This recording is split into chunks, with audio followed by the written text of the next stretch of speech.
Hello, I'm Kads and welcome to today's video. So today we're going to be diving deep into champion training. Now I know a lot of people think it's their least favorite type of event in the game. You have to spend hours and hours in the campaign slogging away to level your champions, but I happen to not mind it as much. But hopefully after today you will feel a little bit better about the next time champion training comes around with the tips that I'm going to cover, as well as breaking down my individual approach to champion training overall. So for starters, what's the purpose of champion training? We're going all the way back to the beginning. Of course, it is to level champions on your account and develop your roster. So every champion that you're going to want to use in any level of content, you're going to need them to be 6-starred, all the way from your starter champion to any champion you're working on to help you progress in whatever stage of the game. So you're going to want to level up champions. It is a mandatory part of the game where it is at least worth getting to a point where you can tolerate it. And as you all probably do know by now, the ways in which you level these champions is either running the campaign or supplementing them with levels in the Tavern, both of which we will go into today. But I also want to talk about the ulterior motive that I typically have for champion training tournaments and events.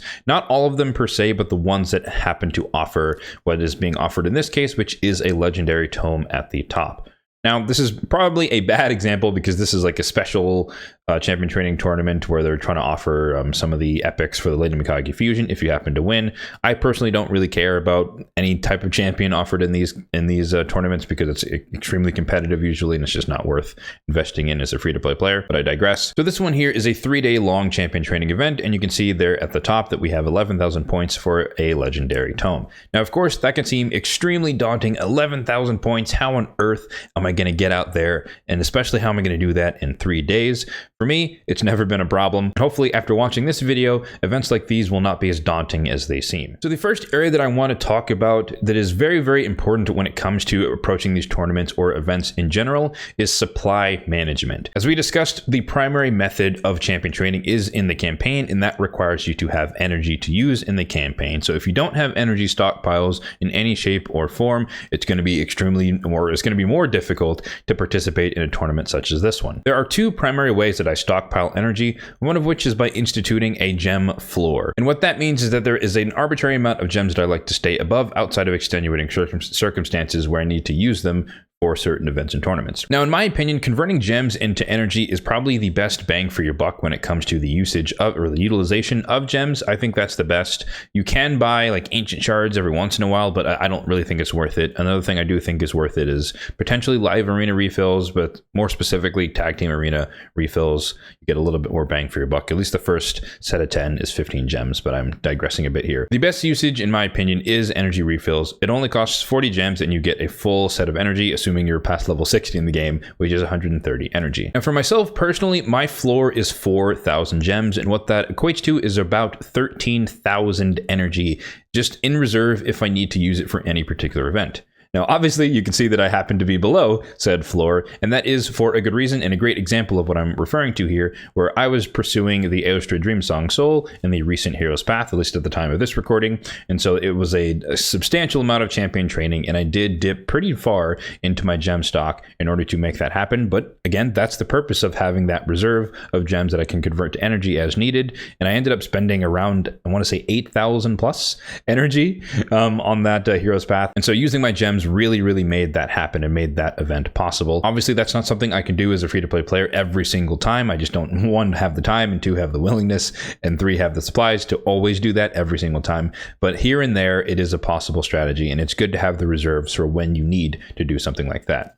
Now, of course, I'm not mandating that you have a floor of 4,000. It, again, is relatively arbitrary, but you can have some floor that you'll try to stay above just so that you always have a reserve when you really need energy. The second way to manage your energy is, of course, the inventory. Every other day, we get free refills from the packs in the store, and you can save those. They last for 99 days, so you don't have to use them immediately. I don't. I save them up for as long as possible, and we can go all the way down, and you can see that I'm somewhere around 50-ish days as far as how far down my energies have burned down. Again, I did use some of these in pursuit of the Aostra Dreamsong Soul, and so that's why it's all the way up at 48 days. But I usually have refills spanning all the the way from around 5 days remaining all the way back up to 99 days remaining, or something that just came into the shop or into the inventory box, just like this one here. Adding in a personal note here, I just chose 5 days. Again, it's a relatively arbitrary thing, but when it hits 5 days, I just use that energy refill on whatever I'm working on. It could be champion training, could be running a dungeon tournament, could be running Minotaur. It doesn't really matter. I just don't want it to go to waste and have it expire by just forgetting to check.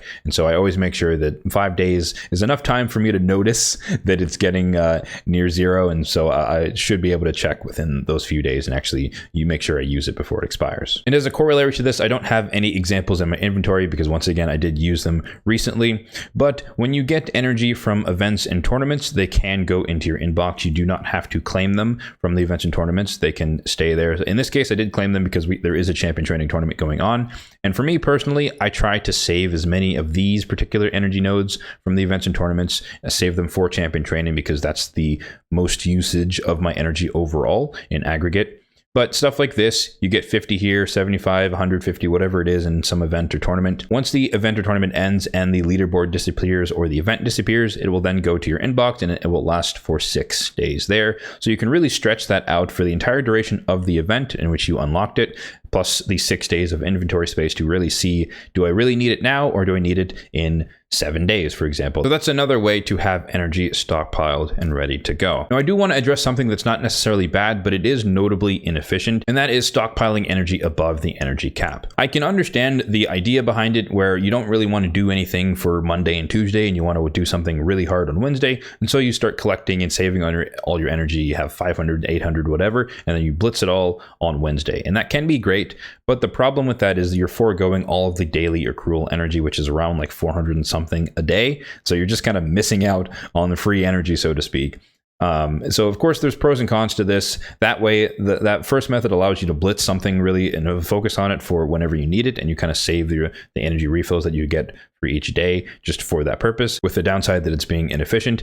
But on the flip side, if you always stay below the energy cap, which is I like to do, you are forced to use your energy every day for something. It could be something not super useful, it could be something very useful, it depends. But in order to stay below the energy cap at all times, you're going to have to use your energy every day, which is typically why when I approach events and tournaments, I focus on a day-to-day basis. So for example, the champion training tournament that we already looked at, 11,000 points over the course of 3 days. In my mind, I break that down to be around 4,000 points per day. Once again, these are not hard and fast rules for how to approach supply management. The main point is that you should have some management plan for your supplies such that they are available when you need them for whatever comes your way. The next element to discuss is, of course, running the campaign. I'm going to assume that all of you are familiar with the concept of having a campaign farmer. In the early game, that would just be your starter champion, and as you progress, you can have some specialist champion who can do it in a relatively quick amount of time. In this case, you can see that my campaign farmer for the time being is a shield guard, because he is built like a nuker and he still clears it relatively quickly, around like 12-11 seconds. I guess we can run it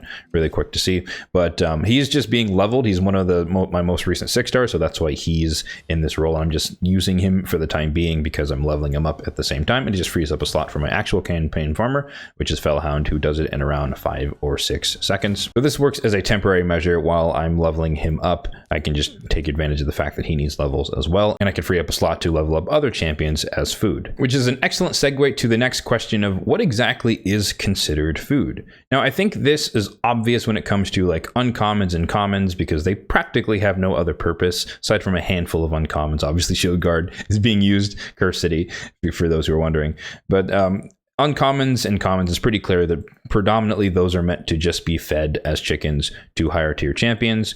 But when it comes to rares and epics, it kind of depends on where you are in the game. So for me personally, I see all rares that I'm not using in content, which is majority of them, I see them as potential 4-star chickens, meaning they're already 3-star. I feed them the appropriate chickens and they become a 4-star chicken, and then I feed those together to make a 5-star chicken as well. Something that's more mid-game or perhaps end-game is the fact that I treat epics in the same way, but they are potential 5-star chickens, meaning that they're already 4-star, and I feed them the 4-stars to make them into 5-stars. I only do this for duplicate epics. Obviously, all of my faction guardians are full for epics, so I don't have to worry about filling those out necessarily. And so all of these can become chickens, because I do like to maintain a unique copy of every epic in the game, just in case if I need them. but for the purposes of champion training, all of these are in line to just become 5-star chickens. The other thing to talk about is the difference between running brutal and running nightmare campaign. Those are the two primary ways that people run the campaign, either stage 12-3 on brutal or stage 12-6 on nightmare. Now, I will say that majority of players, myself included, will be running and should be running a brutal campaign just because it is faster.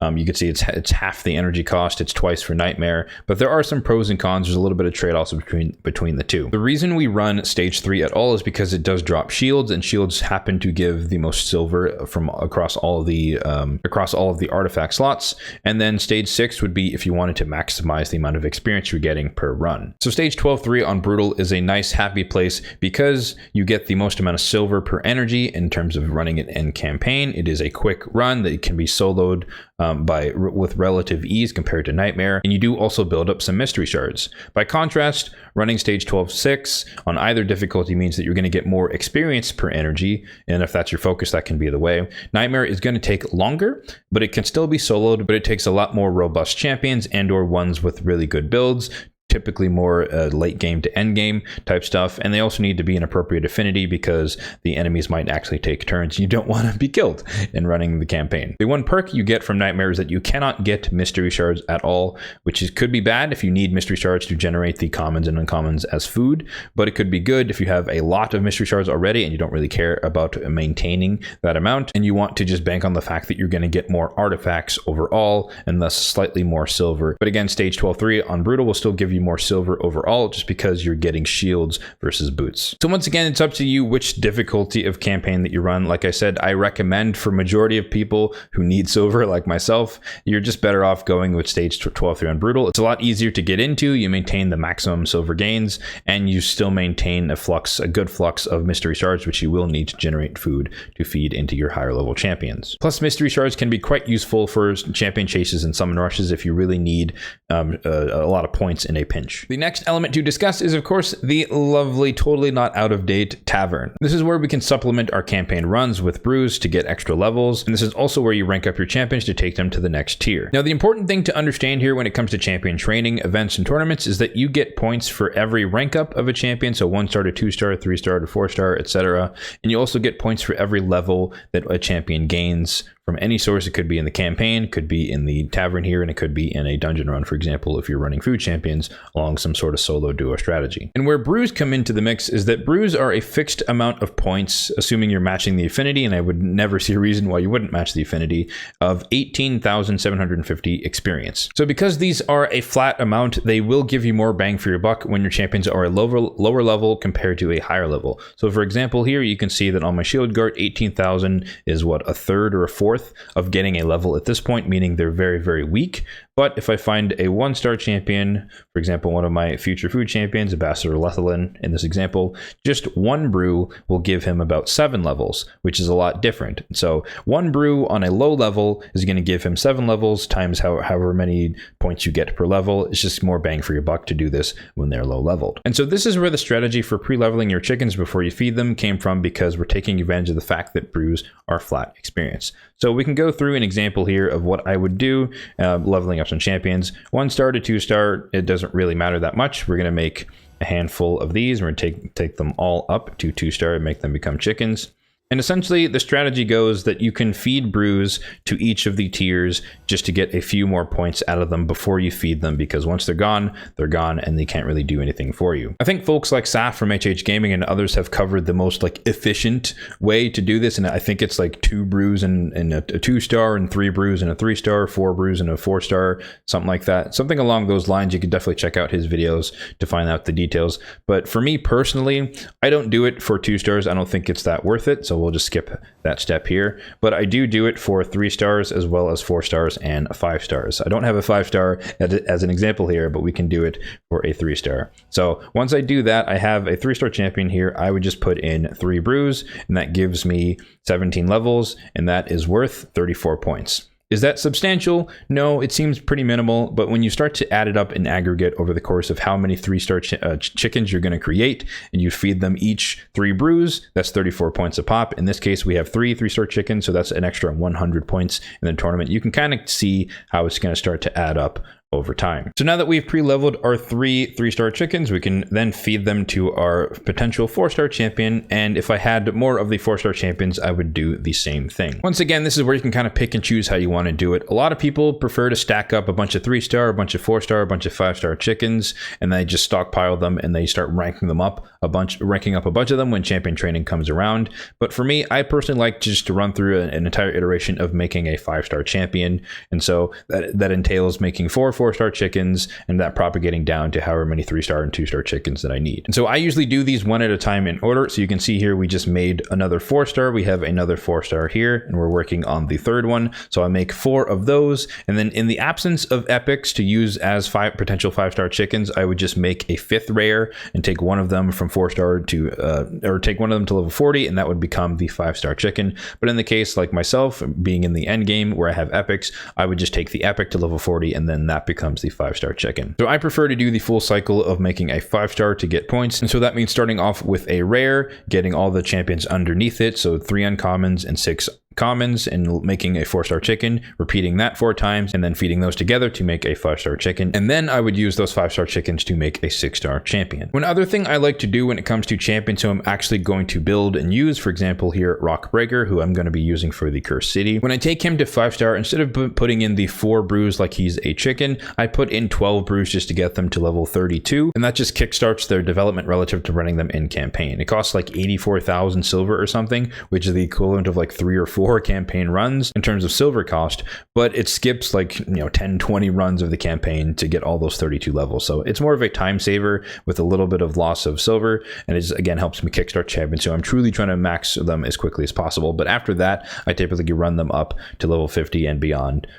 in the campaign, just to make sure I'm not just burning a bunch of silver and burning a bunch of brews. Same thing applies for any 6-star champion. Once I make a 6-star, I give them 12 brews, take them to level 32, and I start to do the rest in the campaign. The other thing you might have noticed is that I do have a lot of champions around level 52, and that is typically where I stop running them in the campaign because I want to finish the rest out when they get masteries in the Minotaur. And if you're running 2 champions at the same time to get them masteries, it'll roughly be around level 52 to 60 to get them from no masteries or no scrolls all the way up to 1 tier 6. For a full set of masteries, maxing out all the T5s as well as the T6, you can probably start them or stop them around level 50 or so, and it'll kind of balance out around the same. I also make sure that every time I get a new legendary like Adolin, I wait until there is a champion training event or tournament, and then I do the same thing of throwing in 12 brews into them just to get them to level 32, because it's just a bulk load of points up front, and then I start to level them elsewhere. One other thing to mention is, of course, what to do with raw chickens. Now, I think this is completely subjective, and it's really up to you how you want to use them,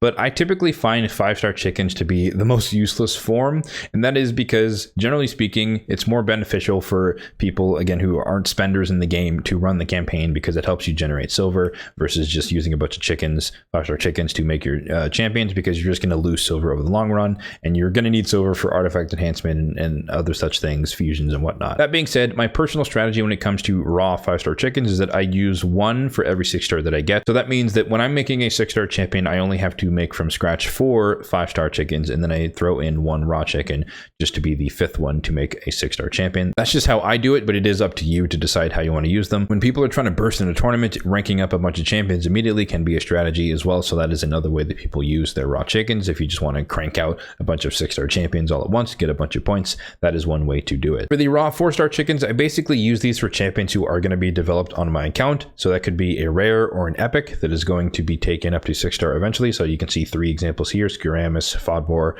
and Aox the Remember. And so if I was ready to take him to 5-star, I would just throw in the 4 chickens instead of making them from scratch, because again, this is something I want to accelerate. This is a champion that I'm planning on using for something, and so I want to do it as quickly as possible. And then from there, I would still feed them the 12 brews, get them to level 32, and start running them in campaign, eventually get them to 6-star, etc., etc. When it comes to the 3-star raw chickens, strategy is the same. If I happen to be building a rare, I'll start off by just throwing the chickens into them just to get them to level 4, and same thing for the 4-stars all the way up up the chain. But the other purpose that I save these for is for leveling up the rares in a fusion. So we don't see as many traditional style fusions as we used to back in the day. It used to be like every other fusion was the traditional. Now they kind of indexed a little bit more into fragment summons, or a good mix of fragment summons and traditional.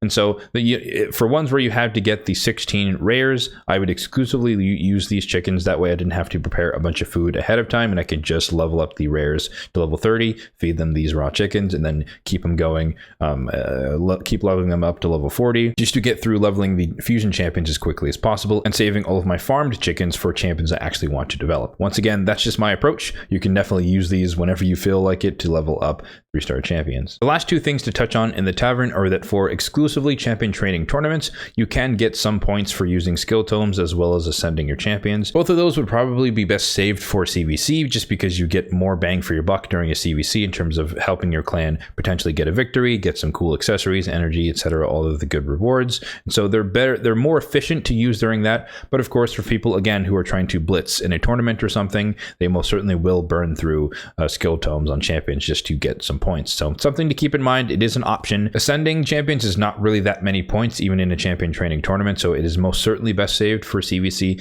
But again, if you just happen to be ascending someone, you will get some points during a champion training tournament, not a champion training event. The last element to discuss is of course the sparring pit in the Guardian Ring. I have mine fully leveled, and I do recommend you do that. I basically use the sparring pit to level up champions who are not going to be actively useful. I have this running 24/7, so that whenever there happens to be a champion tournament every few hours or so, I just get some free points. It's not something I depend on, but it is nonetheless a bonus here and there. So as you can see here, we do have 4 epics and our most recent legendary, and they're all being leveled up respectively. And the reason I do this, if we hop over to the champion tab, as I mentioned earlier, I do like to keep a unique copy of every epic champion that I get. And so you can see here in my vault that I have a store or a stockpile of every single unique epic that I have obtained. And so this is useful to some degree because they're not going to be actively used in anything. I just have them in case I need them. And you saw some examples of some of those who came out of the vault, and they're going to be used at some point. So like Skiramis here used to be here, and now he potentially has a purpose in the Cursed City. So I pulled him out and he's just ready to go because he's already level 40. So it just helps speed that up. But the other benefit is, of course, as you might suspect, when I get a duplicate of one of these epics that I already have at 40, then the one at level 40 can come out of the vault and they are ready to go as immediately as a 5-star chicken. I just need to feed them the 4 4-star chickens, and then I can use the base copy, the new one, put them at level 1 and put them back in the queue to go into the sparring pit to repeat the process again. So essentially every unique epic that I have is either in the active roster or in the passive roster waiting for a purpose or a use in the future, and they're always going to be leveled up in the sparring pit until I actually need to activate them. Then I take them out, rank them up, and start going with the champion training process from there. I use the same method for all of the legendaries that I don't use, so just because I have them, I do take credit for getting them their levels. Why not? And they all go into the reserve vault because they're not being used, but nonetheless that is where they are all stored, and I make sure just to get them to level 50, just again in case I need them. They're ready to go, they're already level 50, and they can be 6-starred as soon as I need them because I can just feed them the 5-star chickens and they're good to go. And I do also use the sparring pit to level up all of the permanent fusion champions. So you can see here we have 2 sets of the Broadmaw fusion champions. I don't like to actively level those if I don't have to, because those are just whenever they come by, whenever I happen to have enough for a set, I level them up and I use them in an applicable champion chase tournament. So you can see here I have 2 Broadmaws and a couple of the rares for Relic Keeper. And then if I go all the way down, you can see I also have some of the uncommons. I'm preparing for an Arbalaster for another set of the Broadmaw rares. So all that stuff I typically just level them in the sparring pit because it takes a couple of days or so, and there's usually enough time to get them all ranked up to level 30 or 40 in the case of Relic Keeper, just by passively waiting until the next champion chase. All right, so I most certainly threw out a lot of information at you. That is why I do like to call these the ultimate guides, because they encompass everything you should probably need to know when it comes to the certain topic, in this case, champion training. I assume most of you were privy to a majority of this information already, but nonetheless, I do hope that there was something in there that you found useful that you can apply to your own gameplay, or some concept that you can manipulate and manifest in your own way for your own gameplay. Let me know in the comment section down below if you have any tips or tricks that I didn't cover today that you guys employ for champion training, and let me know if you're a lover or a hater of champion training overall. I would definitely say for me, it's most certainly an acquired taste, but in the pursuit of legendary tomes, I've come to value them greatly just because of that particular utility. As always, and as we gaze into the piercing stare of Galathir, if you did find this video helpful, then be sure to hit that like button down below. And if you did enjoy the video, then feel free to subscribe to the channel for more content just like this one in the future. Thanks for watching. Galathir is watching you, and have a good one.